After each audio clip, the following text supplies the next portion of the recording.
Welcome to Cartoon Book TV. Like and subscribe this channel. एक दफ़ा का ज़िक्र है कि एक मुल्क के बादशाह और मलका किसी मुल्क की सैर करके वापस आते हैं। तो वापस आने के बाद अपने महल में उनके दो बच्चे, एक बेटा अरसलान और बेटी नायरा, उनको देखकर बहुत खुश होते हैं। बादशाह उन दोनों के लिए बहुत से तोहफे भी लेकर आता है।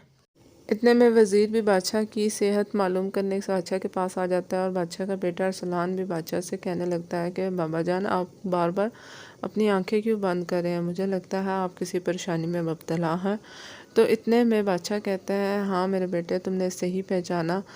मेरी मसला ये है कि जब मैं सैर से वापस आ रहा था तो मेरी आंखों में ये मसला शुरू हो गया कि जैसे ही मैं आंखें खोलता हूँ मुझे हर शख्स दो दो दिखाई देता है, जैसे कि अब तुम एक नहीं, और जब मैं एक आंख बंद करके देखता हूँ तो तब मुझे एक शख्स दिखाई देता है। मुझे समझ नहीं आ रही कि ये क्या मसला मेरे साथ हो गया है। इस पे वज़ीर और अरसलान दोनों परेशान हो जाते हैं और इतने में अरसलान हुक्म देता है वज़ीर शाही डॉक्टर को बुलाया जाए और वाले साहब का इलाज करवाया जाए। थोड़ी ही देर में शाही डॉक्टर आके बादशाह का चेकअप करता है और उसके बाद परेशानी की हालत में अरसलान को बताता है कि बादशाह को जो बीमारी है इसका मेरे पास कोई इलाज नहीं, लेकिन मैं इतना ज़रूर जानता हूँ कि इसका इलाज ऐसे है कि यहाँ से बहुत दूर एक गांव में पहाड़ी है जिसे काली पहाड़ी कहते हैं। उसमें एक आम का दरख्त है, अगर वो आम का दरख्त ला दिया जाए और बादशाह को खिला दिया जाए तो बादशाह ठीक हो जाएगा। वो आम लाना इतना आसान नहीं है क्योंकि उस पर एक शेर मौजूद है जो आम के पास जाने भी नहीं देता, और ये एक बहुत मुश्किल अमल है। शहज़ादा अरसलान वो आम लेने के लिए काली पहाड़ी की तरफ चल पड़ता है और रास्ता को बड़ी तेज़ी से तय करना शुरू कर देता है। शहज़ादा अपनी मंजिल की तरफ बढ़ रहा होता है तो उसको एक घर नज़र आता है। वो घर आबादी से कुछ दूर होता है और उस घर के अंदर से किसी के खांसने की आवाज़ आ जाती है। शहज़ादा अपनी मंजिल की तरफ जाना तो चाहता है, लेकिन फिर उसके दिल में ख्याल आता है कि शायद किसी को उसकी मदद की ज़रूरत हो। वो दरवाज़ा खटखटा के अंदर उस घर के अंदर चला जाता है। शहज़ादा जब घर के अंदर दाखिल होता है तो एक बहुत ही ज़हीर बूढ़ी औरत उससे आने की वजह पूछती है। तो शहज़ादा उससे कहता है कि मैंने खांसने की आवाज़ सुनी, इसलिए मैं अंदर आ गया। तो बूढ़ी इसको कहती है कि हाँ, वो मेरी आवाज़ थी।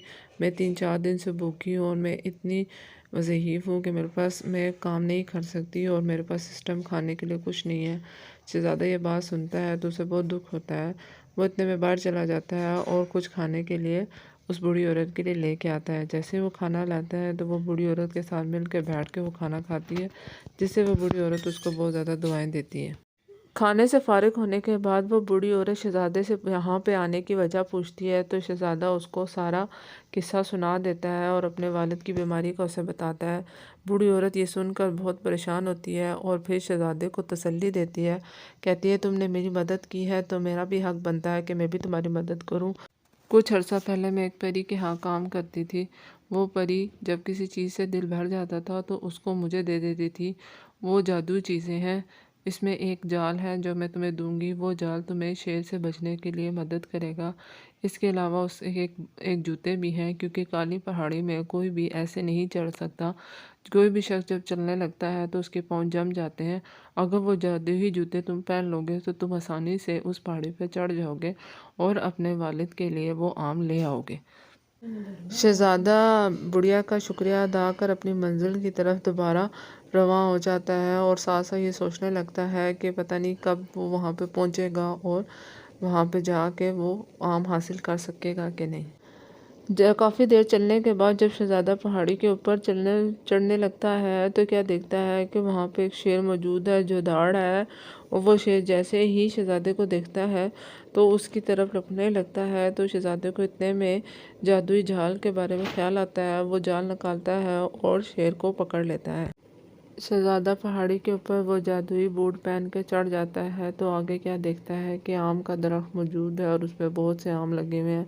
शहज़ादा उस आम को देख के बहुत खुश हो जाता है और वहाँ से आम तोड़ लेता है और ये सोचने लगता है कि शुक्र है मुझे आम मिल गए हैं। अब मैं ये घर लेके जाऊँगा और अपने बादशाह, अपने वालिद को दूँगा।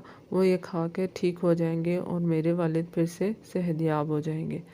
शहज़ादा वो आम लेकर दरबार में पहुंचता है तो शहज़ादे का वालिद और वालदा उसे देखकर बहुत खुश होते हैं اور وزیر بھی اس کو دیکھ کے کہتا ہے واہ شہزادے تم تو بہت بہادر ہو، تم نے بہت اچھا کام کیا ہے۔ شہزادہ وہ آم اپنے بادشاہ کی خدمت میں پیش کرتا ہے، بادشاہ اس آم کو کھاتا ہے اور کچھ ہی دیر میں بادشاہ ٹھیک ہو جاتا ہے۔ اتنے میں بادشاہ کی چھوٹی بیٹی آتی ہے اور بھائی سے کہنے لگتی ہے آپ کہاں چلے گئے تھے؟ آپ نے مجھ سے وعدہ کیا تھا کہ آپ میرے ساتھ کھیلیں گے۔ تو شہزادہ کہتا ہے ہاں میری پیاری بہن۔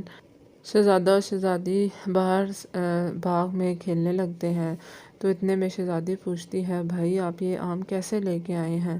کیسے آپ کی مشکلیں آسان ہوتی گئی اور آپ اپنی منزل تک پہنچ گئے؟ تو شہزادے نے اس نے کہا کہ آج کا ہمارا سبق یہ ہے کہ ہمیں ہمیشہ بے شک کتنی بھی پریشانی میں ہو یا کسی بھی مشکل میں کیوں نہ ہو، ہمیں ہمیشہ دوسروں کی مدد کو پہلے ترجیح دینی چاہیے۔